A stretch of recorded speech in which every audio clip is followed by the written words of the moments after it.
তথাপি আৰু মানৱীয়তা এক অক্লান্ত যাত্ৰাৰ সফলতাৰ যি এটা চকুৰ আচলতে বসন্তৰ শীৰ্ষক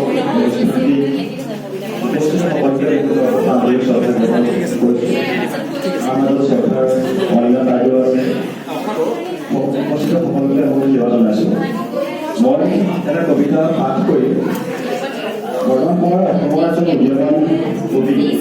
অম্লান জ্যোতি দেউৰী তেখেত বিভিন্ন বিশ্ববিদ্যালয়ত আছিলে এজন উদীয়মান কবি তেখেতৰ এখন বিশেষ কবিতাৰ ভালে আছো ভালে আছো সেই কবিতাখনৰ আচলতে এটা বৰ ধুনীয়া কবিতা ভালে আছো অকণমান দীঘল যদি মই তাৰে আধাকে পাঠ কৰাৰ চেষ্টা কৰিম সকলোৱে কবিতা আকাৰ দিম। কবিতাৰ কি নাম ভালে আছো কবি অম্লান জ্যোতি দেউৰী। সপোনৰ বেৰদান কৰিবলৈ বাক্যহীনভাৱে লিখিছোঁ ইখনৰ পিছত এখন ভোগ আৰু ভোগৰ চহৰ ভাবিছোঁ ভালেই আছো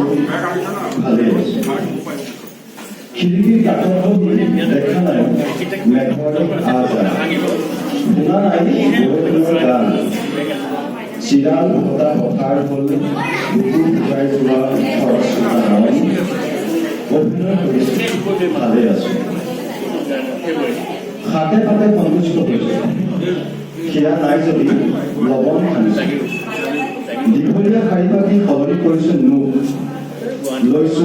ভেকচিন দন্ত গেছ কিনিছোঁ ইভিএমৰ গোলাম কৰিছোঁ তথাপি ভালে আছো এই দুনিয়াত ভালে নথকাজনৰ কদৰ নাই কষ্টত পিষ্ট হৈ ঢকুৱা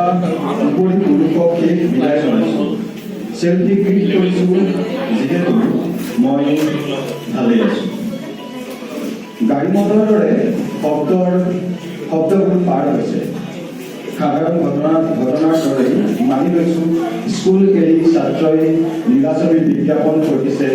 সময়ৰ শিক্ষা বুলি বুজি উঠিছোঁ অস্থিৰ সময়ত ভৰ্টিং দেখিও